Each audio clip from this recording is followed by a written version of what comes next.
Welcome to Wealthy Mind, where we talk about all things finances, the good, the bad, the ugly, and the surprising.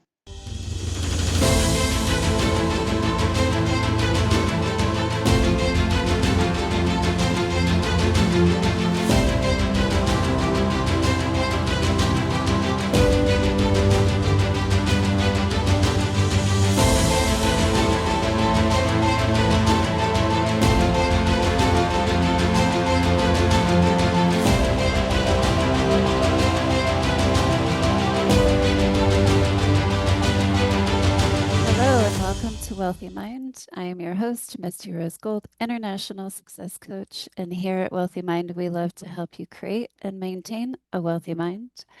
Today we have Brian with us. Brian, welcome. Thank you, Misty. I appreciate you having me on.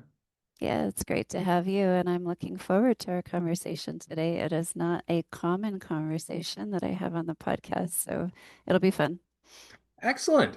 hmm Yes. So, would you please share with the audience your full name and what do you do? I am Brian Eyster. I have been a financial advisor since December of 1998. So I am 27. We'll have 28 years in at the end of the year. Mm.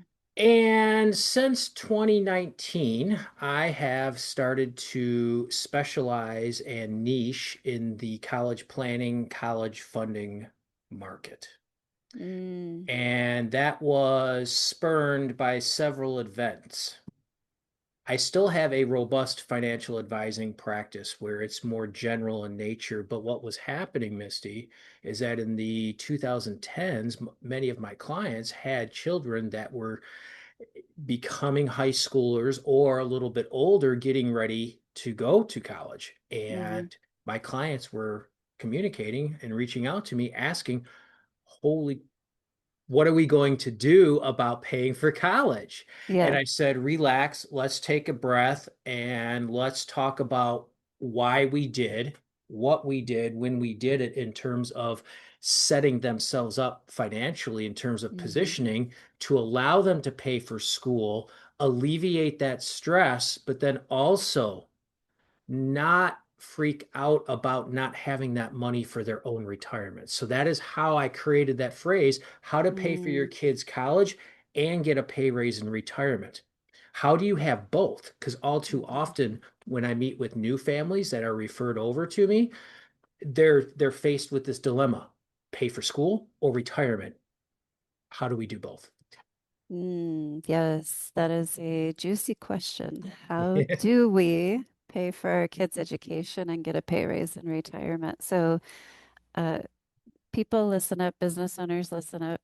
This is very, very, very important information, especially if you have kids. So, where do we start? We'll dive into how do we go about doing this? I mean, that sounds great. How do we pay for their education? How do we increase our retirement? Take it away. Okay, your listening audience are business owners. So for the purpose of Primarily, yeah. primarily. Mhm. So, if it's okay with you, why don't we spend most of our time talking in and around the business owners and their college planning challenges, dilemmas, because they are a little bit more unique Mhm. compared to, let's say, the person working for XYZ Corporation that is Mhm. grabbing a W-2 paycheck. That is a completely different discussion. We can go Mhm. there, but I Mhm. think that I get more jazzed up about talking about the business owners because there's more strategy, more fun, more creativity than the W-2 business owner. Fair? Yes, it's not as black and white with the business owner. So yeah, let's do it. It never is. So, number one statement, not a question, number one statement that I get from business owners. I'm not even going to bother filling out the financial aid forms like FAFSA Mhm. or CSS because I Mhm. make too much. It's almost like an intrinsic internal defense mechanism where they're like, I'm just not going to do it. I make too much. Mm. That is a true statement, but it is not a full, complete, and accurate statement. Okay. Why do I bring that up? Many colleges and universities require you to fill out forms, and they're going to look at it from a couple of different angles, Misty. A, is there a financial need? Let's just cut to the chase and say no. The business owner that is making $250,000, $300,000 has assets, maybe a second home. They aren't going to qualify for any need-based aid.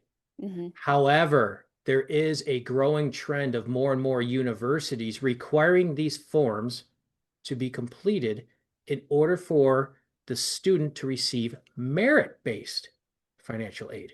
Merit-based is how good of a student you are. So I like to joke with the business owner. There's some very bougie private schools within 5 miles of my office here. And folks will brag, I'm paying 20, I'm paying 30 grand a year for the private school. Okay. Well, you're still going to have to complete the forms then. So your child might get an academic scholarship or get $30,000 a year of a scholarship because they're rocking a 4.1 GPA, 4.5 unweighted. They just knocked out a 29 on their ACT and got a healthy 1450 on their SAT. So you need to complete it just for the reasons that are not like the W-2 employee. So you need it so you can enable your kid to qualify for as much academic aid possible. Okay. Number two. Okay. The second part of business owners and the challenge is that they feel that way. They are making a lot of money, but it also depends on school selection. Just because you are at that high income, depending on the universities that you choose, you could still qualify for some need-based aid. Believe it or not, it does happen. It all just is based on the schools and the universities. So finding schools and universities that also match up with where your assets and your income and your cash flow and your financial world, we're looking to align. What happened a couple of years ago, Misty, is that they changed the calculation from the financial aid calculation from calling it EFC, expected family contribution. It's now called SAI, Student Aid Index, and it's a number. And that number determines if you qualify for need-based financial aid. Okay. And many firms out there that advertise on social media, and let's just keep it general, are going to tout and advertise that if you work with us, your student aid index is going to go from, let's say, 50 to 45 or 45 to 35. We're going to lower it. 100% true statement. But if that firm lowers the business owner's SAI from 50 to 45, but the school's cost of attendance gross is only 30,000, you're still way over and you're not going to qualify for any financial aid. So you ended up paying money to get this SAI lowered. You feel better, but there's no real net result. Hence where I come into play. What my expertise and I can help clients when that is applicable and appropriate to reposition assets to help qualify for more financial aid. But for the business owner, what do we do with their cash flow? What do we do with their assets? Has their tax professionals had tax strategy discussions with them? Not just preparing tax return, but proactive tax strategy conversations to lower line 11 on the 1040. Line 11 is adjusted gross income. That is the gold standard that colleges look at. If we can lower line 11, that also means on the second page of the tax return, I forget, maybe line 24, line 26, that's the amount of tax paid. If we can lower the business owner's tax base and lower their taxes and recapture taxes, they now have more money to help pay for the tuition. Hence, like what I like to call it, tax scholarships. Okay. That is the bulk, Misty, of now again, I'm not knocking any of the other strategies or suggestions for people that aren't in the position of the business owner. But the two main things is I make too much money and oh my gosh, now I'm faced with a $50,000, $60,000, $70,000 a year tuition bill. How am I going to pay for it? Yes. So helping a business owner get a handle on their cash flow is always helpful, no matter what the purpose is, right? Um, Absolutely. some business owners have no idea what their cash flow is. They have, all the expenses, and we've got money coming in, and there's money in my account, so who cares, right? But it's Yes, it's all too often that does happen. Yeah. Yeah. it's a common conversation in the business community. But unless somebody is a financial expert and has a business in that space, most business owners are not super well versed in handling their finances, which is why we need to reach out and get the expertise of others to help us with that process. So I like to take that stigma and reduce it for the business owner because most business owners don't know what they're doing with their money. So listen up, you guys. It's okay. It's okay to admit it. It's okay to say, hey, financial advisor, hey, Brian, I don't know how to do this. Help me with this process. It's okay. And I know that there's like this weird, like, business owners think they have to act like they know everything about their finances and they've got it. It's okay. Like, my finances are good. You don't have to. You have an expertise of your own as a business owner, and that's what you own. And what you are not an expert in is what you hire out for. That's what you seek out other experts for. So I just had to drop that out there because business owners need to know it's okay that they don't have a handle on their cash flow if they're not super confident in how they manage their money, the business, and everything else. That's okay too. So we talked about in our pre-interview utilizing a tax code. Now, let's not go into the weeds, but just give No, us a little tiny overview of what does that look like? absolutely. Yes. If we got into the weeds, it's a great way to lose subscribers. Right? Let's not do that. So let me pause. And I happen to just absolutely enjoy this piece. I do like the weeds, but I'm able to take all the complex and the nuanced micro information to the business owner that wants to make quick decisions, and I whittle it down. It's very simple. The tax code, the IRS tax code is 7,000 pages, give or take. Mhm. Only 22 of those pages tell you what taxes that you have to pay. If you do the math, that leaves you 6,888 pages of how to ethically, legally, and morally avoid paying the tax. That is where I come into play because I don't mind doing the reading, the research, the calculations to see, does this business owner qualify for anything that I just read today?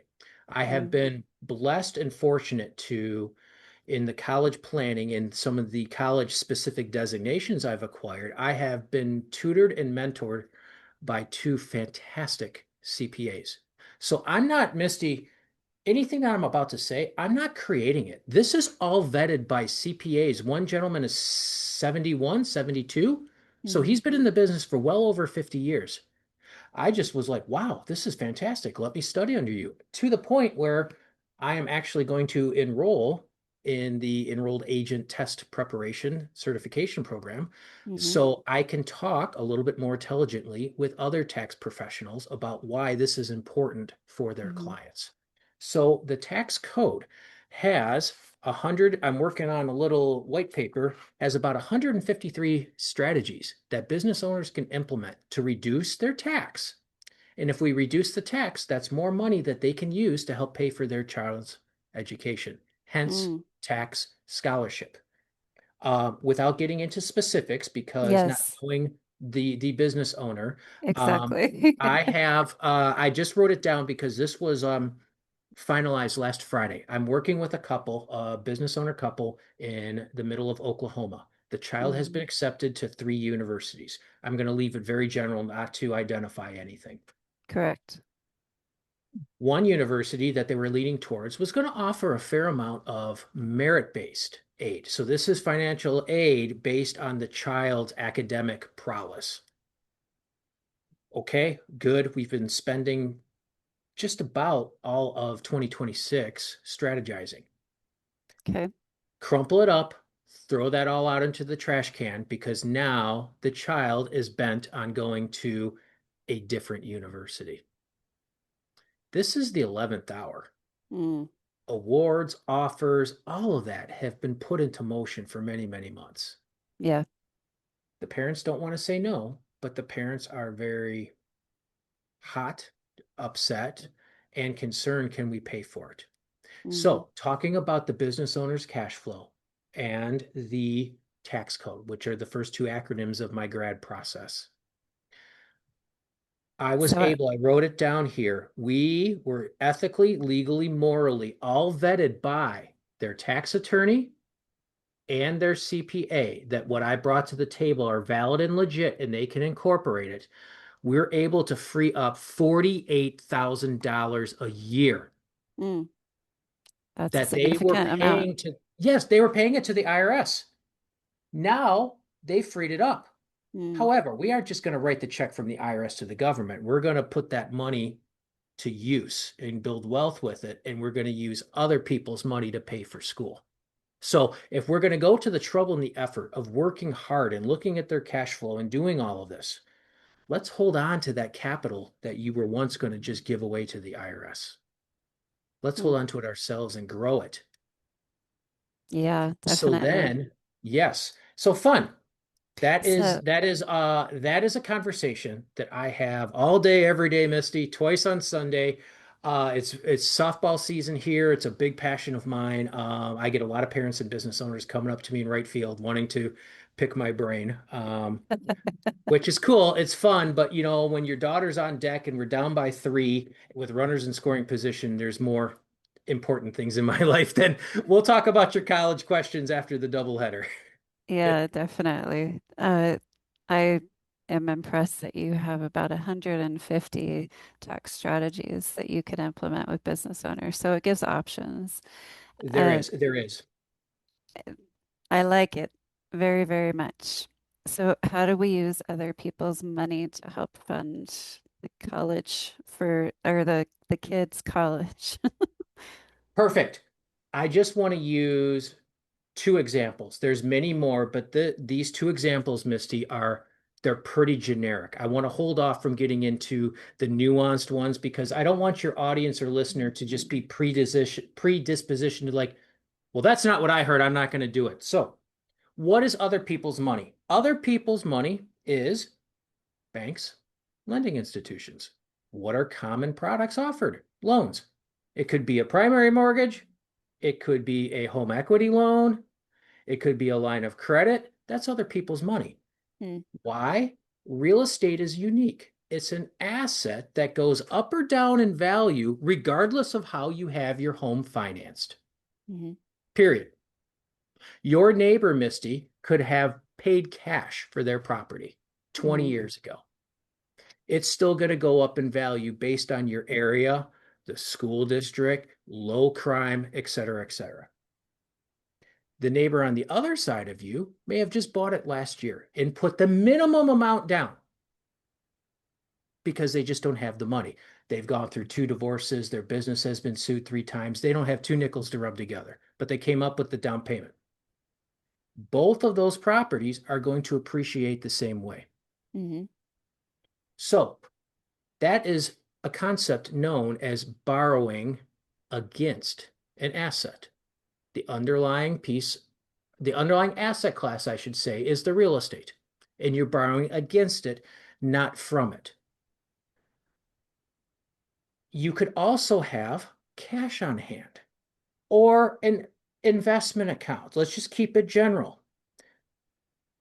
As long as it's not deemed a qualified retirement plan, the ABCs like 401k, 403b, IRA, you know, SEP simple, that's what I like to call the ABCs of retirement planning. Hmm. Valid, viable instruments, but you can't use them in an environment where you're going to the bank and asking to take a loan. What collateral you have? I have a 401k. Sorry, we can't use it, but it's worth 2.2 million. Doesn't matter. The IRS hasn't gotten their fair share yet. Mm. Do you have anything outside of a IRA or 401k? So to the business owner, while one person says you may want to maximize all of your contributions and available cash flow to put in these vehicles, then when it comes to using it as an asset, you can't. So these are conversations that I like to have with the business owner. Other people's money, it can be real estate, it can be pledging your assets that you have. You have $1 million in a certificate of deposit. Instead of cashing out that certificate of deposit, what if you could go to a bank and get an interest rate that is lower than the rate of return?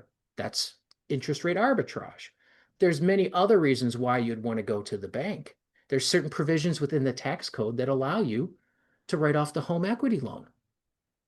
Okay. Post 2017, with the Tax Cut and Jobs Act, if I have that acronym correct, you used to be able to write off home equity loans as long as it was not $100,000 more than the mortgage amount. All of that got changed. Home equity loan deductions got eliminated, but there is a code for business owners that allow you to pledge your equity and be able to write off the interest. So again, very little nuanced things that the general public isn't aware of where borrowing smart. So that's what I mean by using other people's money. Other two examples is that grandparents, very common. This Oklahoma couple, Yeah. Misty, that I'm mentioning, there was a transition of the business at the end of last year to my clients, mom and dad. Mom and dad are set for life. Mom and dad want to help out those darling grandkids that are just the apple of their eye. That's other people's money. Yeah. Well, So thank you for you're explaining welcome. those. Yeah, just a couple general high-level examples. I Yes. love using other people's money. The main thing for your listening audience, use other people's money, hold on to yours, and then if things go sideways and you have to unwind the situation, you still have your capital where you can pay off your bills and you're still in a better position. So the retirement piece, you get a raise in retirement. Is that through maintaining control of recaptured money? How does that work? Great question. So the earlier discussion piece that we talked about of parents facing a dilemma. Do I pay for school and sacrifice my retirement, either how much monthly I can live off of or delaying retirement 5, 10 years, just as a couple examples? How can we have both? So what I'm able to do with clients, and to keep it general, is we could take a look at what is your current strategy. Had we not met, Mr. or Mrs. Business Owner, what were you going to do to pay for school? And they're going to give me their ideas. I'm able to quantify it. Most people are going to position money into products that they're purposely going to delete. So let's just call it a savings account. I got a special savings account that's been giving me 5%. I'm comfortable with that level of return. And I'm going to take that $250,000 and I'm going to spend it down to zero to pay for my kid's school. Excellent. Your child's debt free. They didn't take out any student loans. The university might even give you a couple of tickets to courtside seats because you paid wholesale and retail, I should say, not wholesale. And you can take that $250,000. What would that have grown to? 10, 15, 20 years to your own retirement or your life expectancy? It's a large, large amount of money.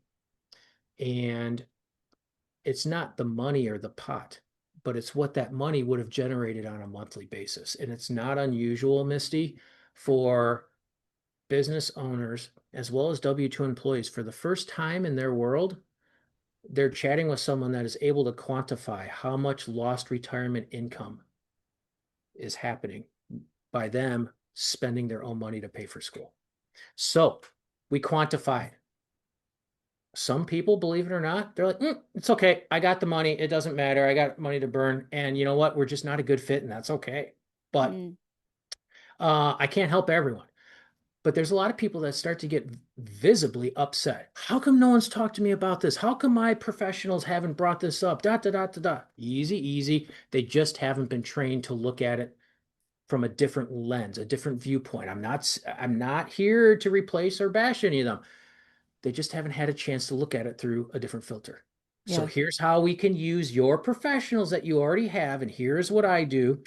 And now let's use other people's money. Let's try and get you more scholarship money. Let's use the banks and other lending institutions. Let's also look at the 153 different options to perhaps lower your tax bill and recapture that money that you can keep and grow. We may Okay. not, it's very unusual. It has happened to recapture 100% of the cost of college. But without trying hard, it is not hard to recapture the cost of 50% of college over 4 years. Mm, that's impressive. Well, this is a lot of information for people, and if they have kids that are college age, they know some of the things that you're talking about. It's just being able to identify it and articulate it in the right way so that they can say, aha, light bulb moment. So if any of you guys are having a light bulb moment right now, this is not my realm of expertise, but this is certainly Brian's. Please, please, please reach out to him and have a chat. Do you do a consultation? Absolutely. I would encourage your audience. They can check out my website, www.essentialstrategies.net, Mm, ESSENTIALSTRATEGIES.net. On that website, scroll around, take some time, read through the different tabs that I have, get a feel. Is it something that intrigues you or interested in discussing further? If so, on every page, they can click a button that says, click a 15-minute call. It's free of charge. I'm not going to charge anyone. Let's let's discuss your situation. What's top of mind? Can I help you? Can I be a resource? And do we get along? Do we like each other? If mm, so, then we'll talk about the next steps. But hmm. it's certainly worth 15 minutes to figure out, is there anything that can be done that they can benefit from? Definitely. And for those business owners who are very decisive, they can just go to your website and click the button and book the call. They don't have to peruse the website and waste time. So Absolutely. we're gonna 100%. we'll put that call to action out for decisive people. Exactly. Exactly. Yeah. Well, I appreciate your passion. I appreciate what you do. Thank you for helping out the families that have college students. Thank you for helping out the college students. They need it. I'm grateful to learn. I'm just kind of speechless, and my audience knows that that's not typical for me. But I'm just like, I'm Wow, you learning. got me. I'm blushing here. Yeah. This gray may turn a little bit pinkish and rosy. Thank you so much. I appreciate it because Misty, I'm sure that when you are talking with your business owner clients, Mm, they are typically the ones that have always been looked upon and turned to solve problems. yes, However, they have their own. they And do. I didn't just randomly one day say, you know what, I'm going to work with college funding and college planning, and here's what we're going to do. And I'm going to go down all kinds of rabbit trails and get designations and acquire knowledge. No, what was happening is week in and week out, this topic was coming up, and there was just true bitter anger, resentment, frustration, like no one is handling this. And so I saw a fantastic opportunity to jump right in. That's how I got started with what I do. I saw a need in humanity and a need in the business community, and here we are. So kudos to you for blazing your own trail because that's what you're doing. I'm And trying. you guys remember that Brian is a financial planner, financial advisor. So he has a lot of financial experience and expertise. He does work with the general public, not just business owners, on regular investments, regular financial planning. This is just an area where he has decided, like, there's a need in the market, so let me go fulfill this need, right? So I just want to remind everybody that you Sure. are Who And you are. let me add one piece. I do not personally have any involvement with investments in terms of asset selection or stock picking or mutual funds. Those Mm, licenses I gave up years and years ago. It wasn't a passion. It didn't excite me. It didn't enjoy. However, I have a team that I introduce and refer my folks to that's all they do. They don't get mm, into the strategy or the advising or the planning. They just look at 20 screens day in and day out looking at mm. this and this. So I just want to be perfectly clear for the audience that I have nothing to do with your investments, but I will look at where they are positioned and are they protected from lawsuits and creditors? Could you use them as collateral in a college funding environment? What are you on pace for in terms of retirement income? But in terms of asset allocation or selection, nope, no interest in that whatsoever. Yeah, understood. Well, when people think of investments, they also think about just different financial products that they may have or have an interest in. So uh, there's that part of it too. So, anyway, I just wanted to bring that back to the listener so that they can remember that you are a financial expert. And this is just an area that you decided, hey, there's a need. I'm going to go specialize in this. So, Exactly. any closing words for today? I do not. I believe we covered everything. We covered quite a bit. So thank you once again. I appreciate the time that you've given me. Mm, yes, and thank you for your time. I appreciate it. Thank you for your knowledge and thank you for sharing it. All right, you guys, reach out to Brian. What's your website again? www.essentialstrategies.net. Awesome. Reach out to Brian if you're curious. He'll give you 15 minutes of his time. And thank you for being a great audience. We love you. And until next time, we will see you soon. Thank you for tuning in to the Wealthy Mind podcast. Please be sure to download the Wealthy Mind app today and make sure to support your local Dress for Success.